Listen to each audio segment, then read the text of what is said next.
नमस्कार दोस्तों, आज मैं बात करने वाला हूं कि कैसे लद्दाख से उठी अपने हक की आवाज और शांतिपूर्ण प्रदर्शन हिंसक हो गई, जिसका खामियाजा 4 लोगों की मौत से भुगतना पड़ा और एक शिक्षा सुधारक, इंजीनियर, पर्यावरण प्रेमी को एनएसए के कारण जेल भी जाना पड़ गया। तो आइए जानते हैं कि लद्दाख में चल रहे प्रदर्शन के पीछे का कारण और कोशिश करेंगे कि कुछ सवालों का उत्तर ढूंढने का कि क्या अब भी भारत जैसे लोकतांत्रिक देश में आप अपने हक की आवाज उठा सकते हो कि नहीं, या सिर्फ नाम का ही लोकतांत्रिक देश है। पहले कुछ साल पीछे चलते हैं।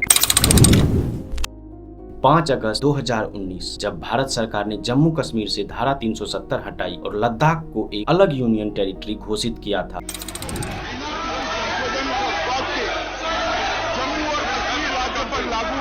तब लद्दाख के लोगों को उम्मीद थी कि अब विकास की नई रोशनी आएगी। पर अगले कुछ ही सालों में धीरे धीरे यह चिंता बढ़ने लगी। स्थानीय लोगों को डर था अब उनकी जमीन, रोजगार और संस्कृति बाहरी प्रभावों से असुरक्षित हो जाएगी। राज का दर्जा खत्म होने से जनप्रतिनिधित्व का ताकत भी कम हो गई। यहीं से शुरू हुई लद्दाख की आंदोलन की बुनियाद। सोनम वांगचुक एक ऐसा नाम जिसने लद्दाख को शिक्षा विज्ञान में नई दिशा दी। 2018 में मिला रोमन मैग्सेसे अवार्ड और आइस ट्यूपा जैसे नए विचारों ने उन्होंने दुनिया को दिखाया कि बर्फ भी भविष्य गढ़ सकती है। लेकिन 2023 से उन्होंने पर्यावरण और स्थानीय अधिकारों के मुद्दों पर खुलकर आवाज उठाई। उनका कहना था कि लद्दाख का विकास लद्दाखियों की अनुमति से होना चाहिए। And the 21st pair of shoes doesn't, and yet that 21st pair of shoes causes as much pollution as 2024 में सोनम वांगचुक ने पहली बार 21 दिवसीय अनशन किया।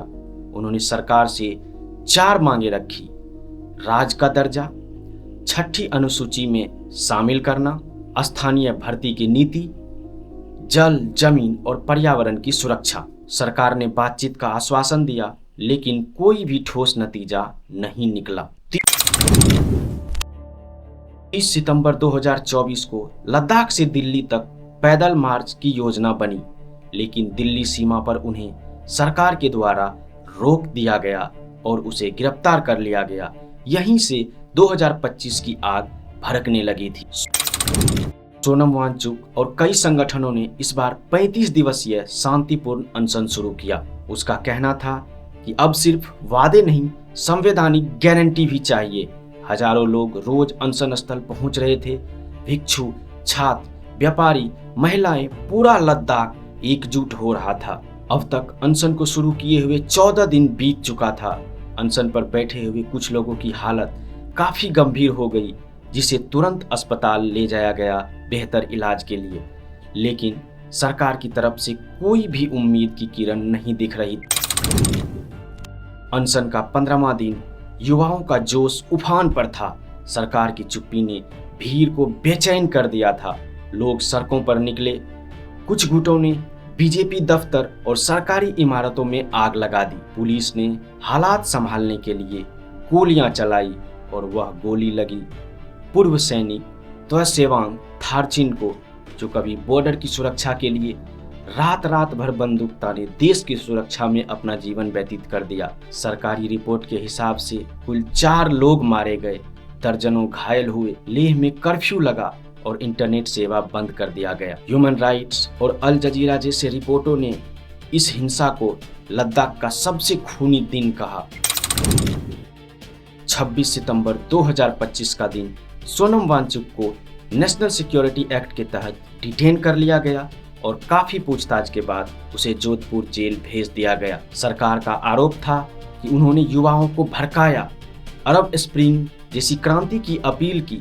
साथ ही उनके एनजीओ सेकमोल पर विदेशी फंडिंग में गड़बड़ी के आरोप भी लगे। सीबीआई ने इसकी जांच शुरू कर दी है। काफी दिनों बाद वांगचुक ने जेल से बयान भेजा कि मैंने हमेशा अहिंसा की बात कही है। अगर न्याय नहीं हुआ तो मैं जेल में रहकर भी संघर्ष जारी रखूंगा। वांगचुक की पत्नी ने सुप्रीम कोर्ट में याचिका दाखिल की है। 1 अक्टूबर 2025 को सुप्रीम कोर्ट ने केंद्र और लद्दाख प्रशासन को नोटिस भेजा है। स्थानीय संगठन एपेक्स बॉडी लेह और कारगिल डेमोक्रेटिक अलायंस ने कहा है कि पहले न्यायिक जांच हो, फिर कोई बातचीत होगी। सरकार ने मजिस्ट्रेट जांच का आदेश भी दिया है, जिसकी रिपोर्ट अगले 4 हफ्तों में आने की बात कही गई है। आज लद्दाख में सन्नाटा है, पर अंदर से उबाल जारी है।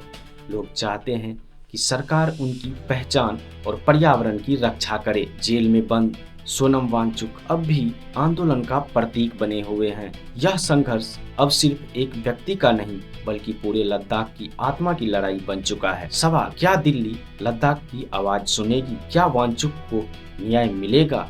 या आने वाले दिनों में तय होगा। भारत के लोकतंत्र में पहाड़ों की आवाज कितनी ऊंची है। तो आज का यह वीडियो कैसा लगा आपको, हमें कमेंट बॉक्स में जरूर बताइएगा। लेकिन यदि आप हमारे चैनल पर नए हैं, इस तरह का इंफॉर्मेटिव वीडियो देखना पसंद करते हैं, तो हमारे चैनल को जरूर सब्सक्राइब कीजिएगा। तो मिलते हैं ऐसे ही किसी और एनालिसिस वीडियो में। तब तक के लिए जय हिंद।